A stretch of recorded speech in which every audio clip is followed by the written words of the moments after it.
Welcome to Untamed and Unfiltered Wellness, the podcast where we bridge the gap between modern life and ancient roots, cutting through the wellness noise so you can stop guessing and start building a lifestyle that actually works for you. I'm your host, Joe Swenson, herbalist and founder of Olivia Bell. I accidentally started an experiment this past week. I drove in silence for an entire week. The thing is, I didn't realize I was doing it until sometime around Tuesday afternoon. There was no radio on, no music playing, because my brain was already loud enough.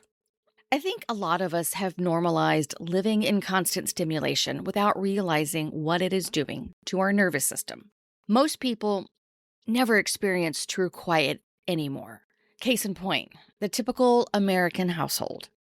The TV is on, but nobody is really watching it. Someone is scrolling on their phone while half listening to a podcast. Notifications are firing off every few minutes. The dishwasher is running. Somebody is watching YouTube in another room. Alexa interrupts to announce a package delivery. Nobody is technically doing anything unusual, yet everyone feels some sort of exhaustion.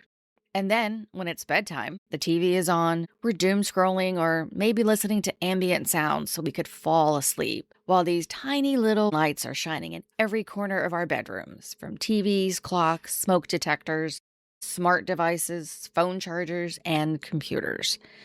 We have created lives where there's almost never a moment without some sort of input. We wake up stimulated, we work stimulated. We drive stimulated, and by 3, we are mentally fried, emotionally reactive, unable to focus, and an uneasy feeling of constant overwhelm. Silence has become uncomfortable for a lot of people because we've been trained to fear stillness.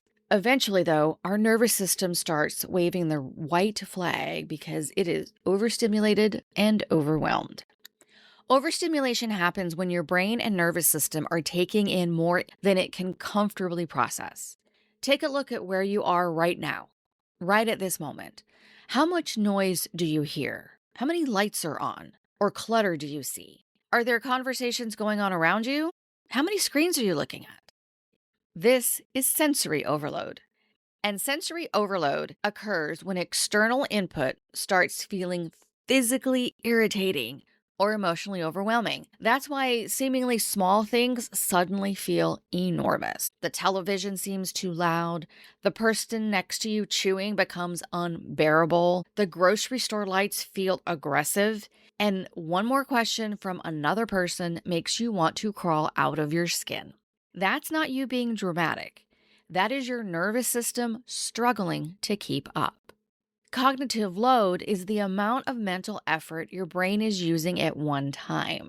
So when you're throwing all of that sensory overload on top of trying to remember appointments, multitasking, dealing with work stress and emotional fatigue, then the constant notifications are going off. It's easy to understand why this all feels like too much. Our brains were designed to solve problems, not to process nonstop input from sunrise to bedtime. Research out of UC Irvine has shown that constant interruptions and task switching actually increases our stress and mental fatigue. That is why you have that late afternoon crash. And that's when we reach for the snack, the caffeine, something to keep us going. When we're in this space, we start snapping at small things, forgetting simple tasks and feeling anxious all the time without really understanding why. Our body is reacting before the brain is actually catching up. Our nervous systems are constantly scanning for safety and threat. That's what it's designed to do. But noise, clutter, chaos, conflict, unpredictability can all register as stressors to our nervous system. Our amygdala, it's going to react quickly before logical thinking kicks in. Our body is doing what it's designed to do, but our nervous system doesn't know the difference between true danger and overload. It just knows that things are feeling like too much. It's time to start protecting. At the same time, you're going to have spikes in cortisol and adrenaline. You're going to start feeling tension throughout your body and maybe start breathing a little bit shallow. This is how we become dysregulated. And I think we're ignoring how dysregulated we are because our brains never get a break from the input.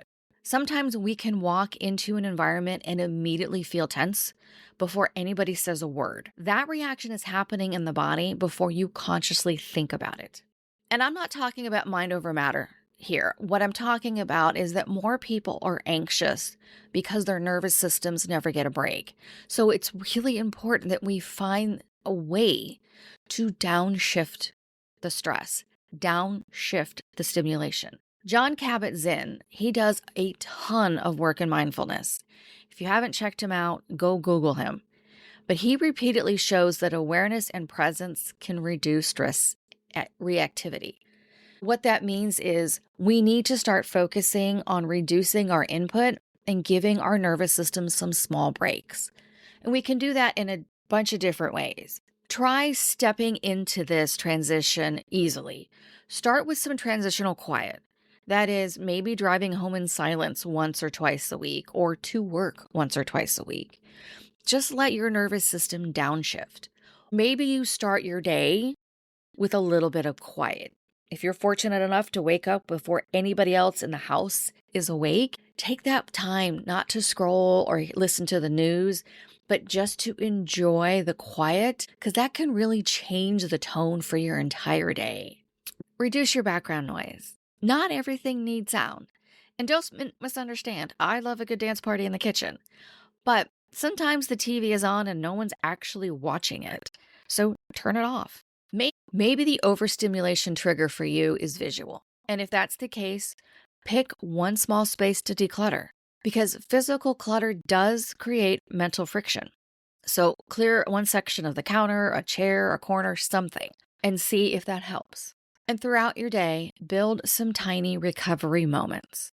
Maybe that's taking a step outside or pausing to take some deep breaths, stretching, sitting quietly, taking a break for coffee or tea and not actually scrolling. Our nervous system needs these recovery moments. It needs to come back down to its baseline because we know that stress lives in our body, not just in our minds. Taking those moments is really going to help you. We have normalized a level of stimulation that our brains and bodies were never designed for. So this week, I want you to experiment with a little less input. That could be commuting with a little more silence, or enjoying a quiet morning, maybe turning off all of your notifications for a short period of time, or pick a time to consume less content. Pay attention to how your body feels when it finally gets a moment to breathe. You probably don't need more motivation, more discipline, or another productivity hack. What you probably need is just a little less noise. If this episode stuck with you today, join our Substack community, where we can explore this idea a little bit further.